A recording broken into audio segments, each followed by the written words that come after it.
Good morning, everyone. My name is Erica Fine, and I handle nuclear weapons policy for Women's Action for New Directions. WAND is very pleased to serve as a co-sponsor at this great event, and thank you very much to SGI for putting it on. For those of you who are unfamiliar with us, WAND is a nonprofit that is focused on arms control and disarmament for much of our 30-year history. In addition, we strive to promote and support women leaders who share this mission. For this reason, I am very honored to be introducing a woman who has dedicated her career to arms control and international security. Principal Deputy Assistant Secretary for Nuclear and Security and Strategic Policy at the Bureau of Arms Control, Verification and Compliance, Anita Friedt. Ms. Friedt has had a long and illustrious career at the State Department, and some of her many career highlights include negotiating the New START Treaty as a member of the National Security Staff, working to advance cooperation on missile defense with Russia, and strengthening European security. Given all that is going on in Ms. Friedt's orbit right now, we are very lucky that she is joining us today. So please join me in welcoming PDAS Friedt.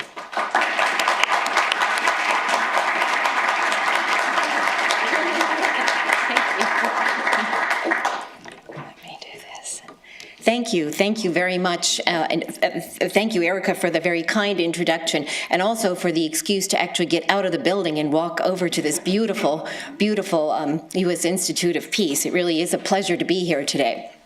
I also would like to thank Soka Kakai for inviting me to speak to you today about the President's Prague agenda. In fact, it was 5 years ago this very month that the President spoke in Prague, where he outlined the vision for the peace and security of a world free of nuclear weapons. So, one of the most notable successes, and I think, Andrew, I caught the tail end of your speech, but one of the most notable successes we've had since the Prague speech is the entry into force of the New START Treaty. During the New START ratification effort, I worked at the National Security Council and saw firsthand how important the work of the faith community is in reducing nuclear weapons and nuclear dangers globally. The support of many organizations here today was an essential part of the successful New START ratification effort. Indeed, your help remains instrumental in taking the concrete steps toward achieving the goals of the Prague Agenda. So let me start off by thanking all of you for your interest and support over the past 5 years. So where are we today? The United States now has a nuclear strategy that is moving us beyond Cold War postures, and the ongoing implementation of New START will reduce U.S. and Russian deployed strategic warheads to their lowest levels since the 1950s. Earlier this month, the Defense Department announced the changes to U.S. nuclear force structure that will bring us into line with the limits of the New START Treaty by 2018. February 2018 is the year that is the time limit for actually implementing the force reductions that we agreed to in 2010. Last June in Berlin, the President announced that following a comprehensive review of our nuclear forces, we can ensure the security of the United States and our allies and partners and maintain a strong and credible strategic deterrent, which remains our priority, while at the same time safely pursuing up to 1/3 reduction in deployed strategic nuclear weapons from the levels established in the New START Treaty. So the President made these remarks last June in Berlin, but even when he signed the New START Treaty in 2010, he immediately said, this was a very good treaty, it's a first step, but we need to do more and we can do more. We remain open to seeking negotiated reductions with Russia, covering all nuclear weapons. That's strategic and non-strategic, deployed and non-deployed. That would include tactical nuclear weapons. Again, the President has made this clear the day that he signed the New START Treaty. These next steps in disarmament will require the cooperation of the Russian Federation, and it's clearly no secret that we are dealing with some very big challenges in our relationship today. This does not mean that the United States will stop trying to find common ground, while at the same time speaking forcefully about our concerns. No one should forget that during the Cold War, the United States and the Soviet Union found it in our mutual interest to work together on reducing the nuclear threat. Of course, as in the past, any future cooperation agreements or treaties on reductions will only be pursued if they are in our national security interest. We will also continue to closely consult with our allies because their security is non-negotiable. We are also working to educate Congress and the public on the Comprehensive Nuclear Test Ban Treaty. This is an agreement that would greatly benefit America's national security. Ratification of CTBT is central to limiting improvements to nuclear arsenals and erecting new barriers to future testing or new nuclear arms races. Under Secretary of State for Arms Control and International Security, my boss, Rose Gottemoeller, recently traveled to the Marshall Islands and to Hiroshima, Japan, to talk about this treaty. She believes, as do I, that it is imperative that we make sure that people remember the human impact of nuclear weapons. When Rose Gottemoeller was meeting with government and community leaders, as well as displaced communities, she told them that it is the United States' deep understanding of the consequences of nuclear weapons, including the devastating health effects, that has guided and motivated our efforts to reduce and ultimately eliminate these most hazardous weapons. That understanding is why the United States declared in its 2010 Nuclear Posture Review that we would only consider the use of nuclear weapons in extreme circumstances to defend the vital interests of the United States, our allies, and our partners, and that it is in the U.S. interest and that of all nations that the now nearly 69-year record of nuclear non-use be extended forever. Next week, we will be meeting with the parties to the Non-Proliferation Treaty, the Nuclear Non-Proliferation Treaty, to discuss all of these issues and other priorities to strengthen the treaty. This treaty is long considered the cornerstone of the global non-proliferation regime. We all know that the treaty is not perfect and not immune from tensions and difficulties. For over 40 years, the regime has slowed the tide of proliferation. It has faced challenges, but it has never collapsed. It has facilitated cooperation among its parties and institutionalized the norms of non-proliferation and disarmament. The NPT's preservation is critically important to the success of the Prague Agenda. As part of the NPT process, the P5, the 5 nuclear states, met a few weeks ago in Beijing for their 5th conference since the P5 process was begun in 2009. At the conference in Beijing, the P5 reaffirmed that they remain committed to strengthening the NPT. They emphasized the importance of continuing to work together in implementing the action plan adopted by consensus at the 2010 NPT Review Conference. And they reaffirmed their commitment to the shared goal of nuclear disarmament and general and complete disarmament as provided for in Article 6 of the NPT. The P5 intend to continue to seek continual, pragmatic progress on nuclear disarmament, which is the way we will achieve peace and security of a world without nuclear weapons. We had a lot of success over the past 5 years, but as I mentioned at the outset, it's not enough. We are all keenly aware of the nuclear threats that exist today.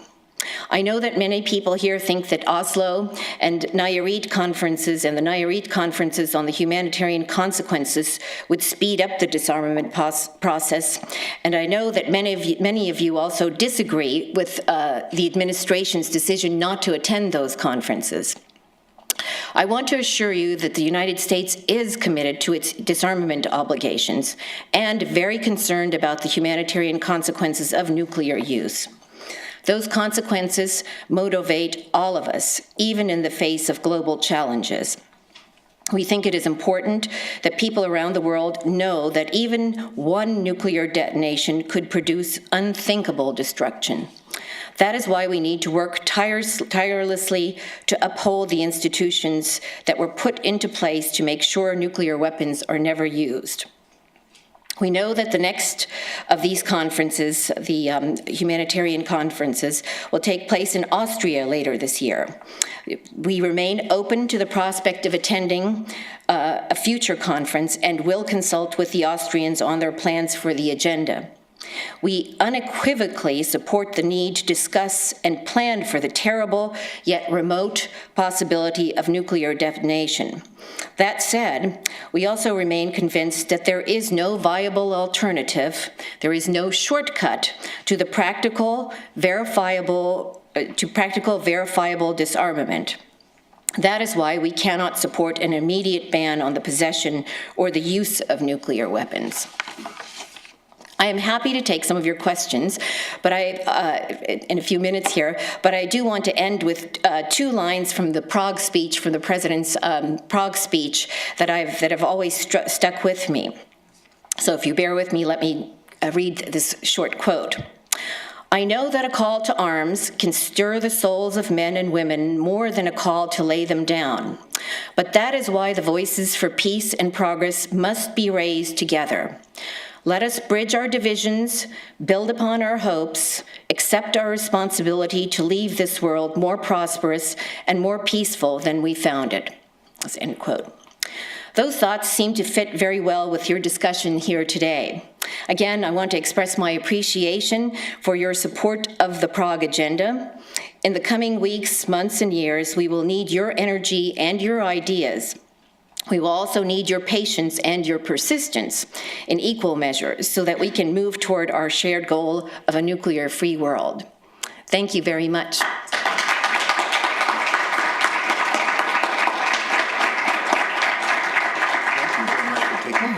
Sure. Well, this is really a wonderful opportunity to engage in dialogue with the Principal Deputy Assistant Secretary Friedt. And so I'm wondering first if we have any microphones available for questions. There are microphones available, so maybe if you could line up, and maybe if you just line up at the microphones on either side. Okay. Go ahead, Greg. Greg Thielman, Arms Control Association. Thank you, Anita, for coming.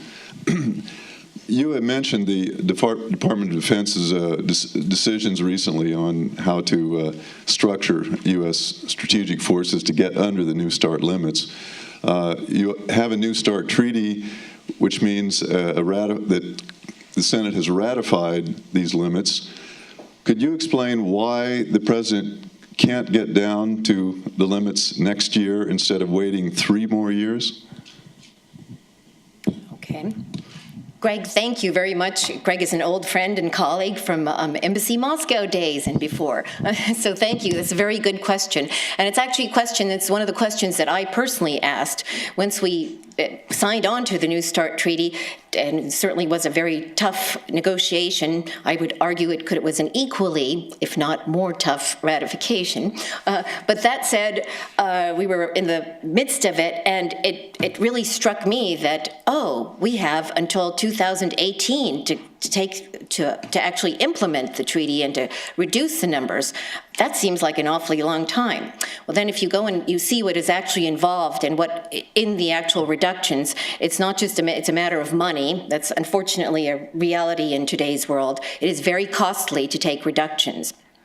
And then there is the entire infrastructure. It's also very important that we continue to make sure that we do this in a very thoughtful way and that it is consistent with national security and defense requirements.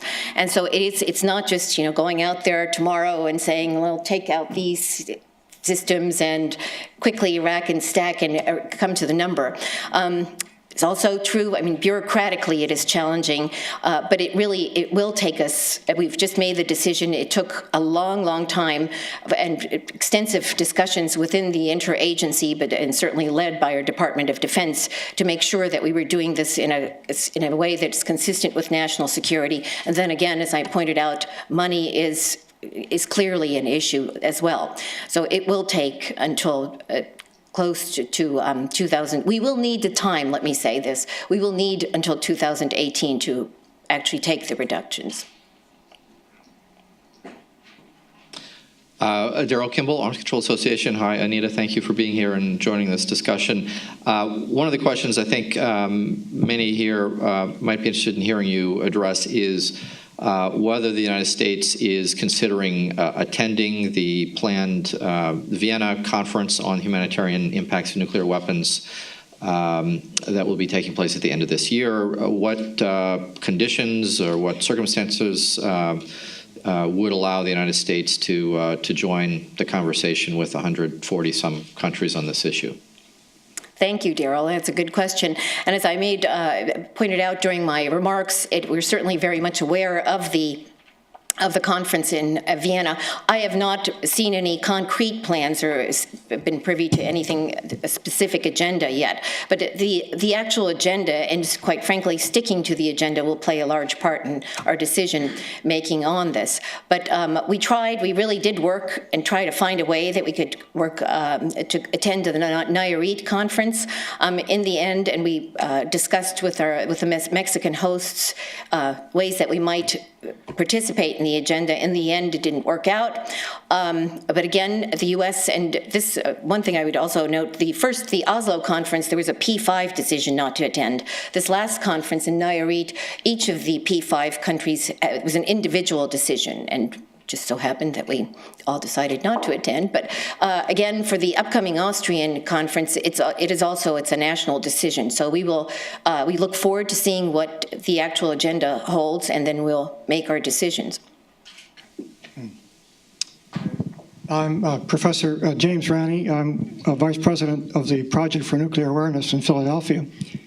And I'll warn you, I have a slightly pointed question. It's not too bad, but somewhat pointed. You'd said in your speech that the department and the administration wanted, quote, to make sure these nuclear weapons are never used, end of quote. And therefore, I'm wondering why the administration and the department take the view that they cannot support a ban on use. What would be wrong with instituting a non-use treaty? Well, as I made clear, yes, we cannot at this point we can't support a ban because it is so important. And I recognize that this is perhaps a difficult thing to understand. And I must first let me also say thank you. I appreciate pointed questions because I've learned a lot. I've learned a lot from your group here, from the many people who have participated in these talks and from the faith-based community, but certainly people colleagues who take different views from ours. I've learned quite a bit from you, and I look forward to doing so. So I'm not afraid of pointed questions. So one of the things and one of the concepts that's very difficult, I think, for many to understand is why can't we just stop and just give up nuclear weapons and just make this decision? This is really hard work. I mean, it just doesn't, if we say today we're going to abandon all nuclear weapons, what is there? I mean, there's no incentive for other countries to do so necessarily. We need to, I know that I see people smiling here, but unfortunately, it's much harder work and it's more complex than it may seem, at least at the surface. So it really is hard work. So we look at where we've come here from the New START Treaty in 2010. I mean, just getting to that point was a very difficult point. We need to keep doing things in an orderly and, I would argue, a very thoughtful way, and to make sure that everything is consistent. One, certainly for the United States, our national security and the security of our allies and our commitments to our allies and partners are very important. They're a core part of the international community and for strategic stability throughout the world. And we are moving forward. It's a slower pace than certainly I would like, perhaps slower pace than the president would like. He made very clear he's anxious to go further and faster, but it takes more than just one country to do it. We need to have other countries working with us. And Russia in particular it currently is our greatest challenge, I would argue. Stephen Young with the Union of Concerned Scientists. Thank you for your words. Question and a suggestion for you, just on the current crisis in the Ukraine. Can you please just confirm for us that even during that crisis, the nuclear weapons front, things are still going well? New START is still in place, elections are still happening, There's a Russian launch of a missile that we knew was going to happen. It wasn't a surprise. Those things are still, the process on that front is still relatively normal. And just confirm that fact for us and say, we hope that continues. And second, just to further demonstrate, the suggestion is to further demonstrate that nuclear weapons don't play a role in this crisis, try and find a way to make that very clear, to symbolize that fact that the weapons don't play a role in this crisis. There's no use, they wouldn't have helped us, they don't help us at all. How can the U.S. find a way to demonstrate that very clearly? I mean, you probably won't want to deal with weapons, but find some way, either a statement or something to say very clearly, in this crisis, there's no role for nuclear weapons. It's an excellent point, an excellent suggestion, one that we've actually implemented. So first, I am very pleased, and I believe me, there's no one watching this more carefully than I, and certainly Rose Gottemuller.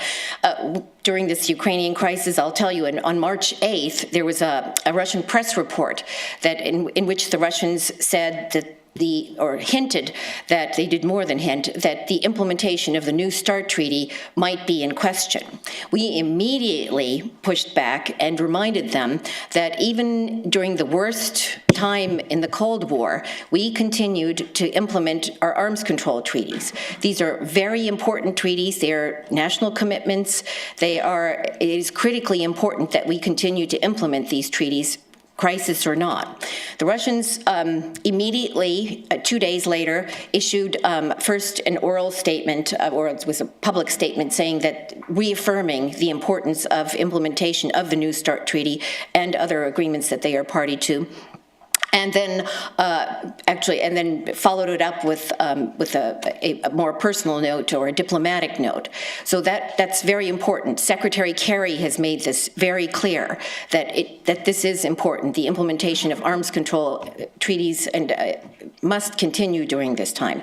The Vienna document. I don't want to get into too many details here, but we have an agreement, a Vienna document as part of the OSCE, the Organization of Security and Cooperation. We have where we inspect, we are allowed to look at troop movements and such. Now, there are different interpretations of what, certainly from the Russian standpoint, of what constitute troop movements and whether there's an obligation to allow an inspection or to report, because, and again, this is a difference of interpretation. But we have used those agreements very successfully. The Open Skies Treaty, this is another interesting, it's an unclassified treaty where we a transparency and confidence building treaty that has become very important. We have used some of those flights to fly over Ukraine and parts of Russia. Those flights have continued. As I said, the implementation of the New START treaty has continued.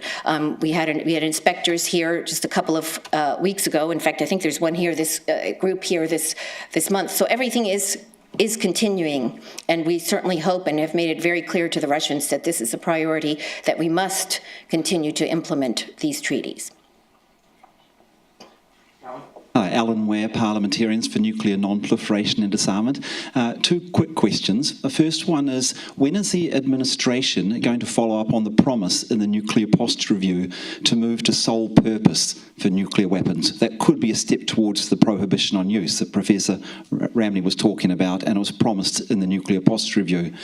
And the second question is President Obama going to do a follow-up Security Council session to the one that he chaired that resulted in Resolution 1887 on nuclear disarmament, the first time there was a P5 commitment in the Security Council to nuclear disarmament? And could such a follow-up Security Council session produce an affirmation from the rest of the P5 members that was in the Nuclear Posture Review of affirming the practice of the non-use of nuclear weapons? Okay, Alan, as usual, you you hit me with the tough one. so let me see.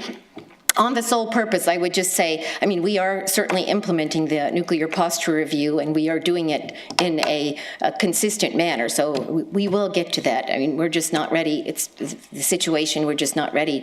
In terms of the Security Council conference, I think we're looking at that, but at this point, we're not. I'm not ready to comment on it.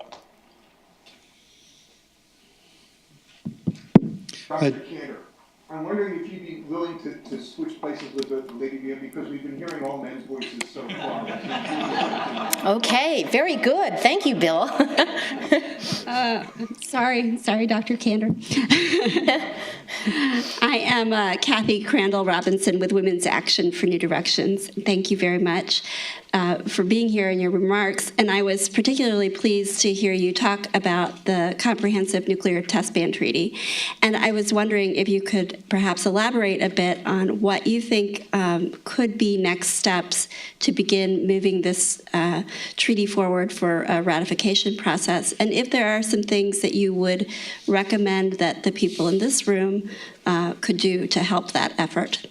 Well, that's an excellent question, and that's certainly something that remains a priority, the ratification of the CTBT. It was certainly in the Prague agenda, and the President reaffirmed it last year in his speech in Berlin in June of 2013. I think there is no secret that that when the administration first came into office in 2010, one of the first things that we did, we certainly looked at the New START Treaty. The START Treaty was about to end at the end of, I'm sorry, I'm losing track of time. It's 2009 that the administration came into office, and the end of 2009 that the START Treaty was going to expire. So that was our immediate priority, to make sure that we had a treaty in place. And then the goal was to, once we finished with that, we would go right into CTBT ratification. Now, clearly, as I mentioned before, and as all of you are aware and thanks again for everyone's support during the ratification of New START, the ratification effort, it was a tough fight to get New START ratified. So I had to take a step back, and clearly it was not in the cards that that ratification for CTBT would be an easy follow-on. So what we are doing now is we certainly still have the goal. What we are doing right now is working on an education campaign to highlight the importance both to the American public, to the Congress, to congressional members and representatives, of what has happened since we first tried to ratify CTBT in 1999, where it was voted down. We can't have a situation where the treaty is voted down again. I mean, the next time we bring it up for ratification, we need to have the votes in order to get it ratified. So a lot has happened since that ratification effort in 1999. And in terms of testing, I mean, nobody tests anymore. Well, I shouldn't say nobody. There are countries who test, but we're trying to bring them in. I mean, the United States, the P5, testing, I mean, we've gone beyond testing. We have a very good track record to show clearly the health consequences of the testing when nuclear testing was done. As I mentioned, Rose Gottemüller's trip to the Marshall Islands. Obviously, at the time, this was not a large consideration, and no one really knew what the impact of this was. Now, clearly, in Japan, I mean, we now have incredible data and a lot of work both on testing and of course, needless to say, nuclear explosions or nuclear detonations. So we're trying to highlight and to educate people on how far we've come on the technical data side and also on the health side, how important this is. So I think certainly we would welcome your help in working to, and it's what you're doing here, illustrating what the health consequences are. It is a very important part of it. So we want to be in position that when we have an opportunity and when the opportunity is right, that we can move toward ratification. I can't give you a date on that, but I think everyone is watching our Congress just as clearly and closely as we are at the State Department, so just work on it. Thanks. Because we're down to just a few minutes at this point, I'm going to maybe suggest we collect a few questions. So maybe we collect 4 and then you respond. Sure. So if you kind of 3 questions. And so Jonathan, David, Andrew, and the woman. Thank you so much for coming. Jonathan Granoff, President, Global Security Institute. If a car is going 65 miles an hour and enters into a speed zone that says it's 35, nobody's suggesting that they would smash on the brakes. but they would know that there is a legal prohibition to go under 35 miles an hour and get there. You highlighted that any use would be unthinkable, but presently we haven't highlighted that a use would be illegal. International humanitarian law lays out very specific guidelines on the uses or non-use of force in combat. Could you describe the line wherein the use of nuclear weapons would be legal under international humanitarian law, particularly with respect to the use against a city? Yes, thank you for your comments. I presented earlier the science behind the humanitarian consequences that PSR has and IPPNW has been discussing. In some ways, this might be related. Would you confirm? It's understandable that the administration understands the humanitarian impact of a nuclear detonation. I think it's pretty hard not to. But would you confirm that the administration has accepted the science behind the fact that limited use of nuclear weapons produce global climate effects, that the potential of those regional use of weapons to extend to larger use of nuclear weapons threatens survival? And then, if that is true, could you comment on how there could be any conceivable use that didn't hurt the people of the United States? David Kopp with the Friends Committee on National Legislation. Thanks for coming. Would a ban on the first use of nuclear weapons by the P5 be in the national security interest of the United States? Hi, thank you for coming. I'm Aoi Sato. I'm studying Morley Institute of International Study, and I'm currently doing internship at UNODA, but I'm asking this question with my student capacity. So you said that P5 met in Beijing to reaffirm the commitment of NPT and Action Plan 2010. I wonder if there's any concrete agenda or proposal to implement Action Plan, especially for disarmament, because the Action Plan in disarmament is not making progress at this moment, except the New START Treaty. Thank you.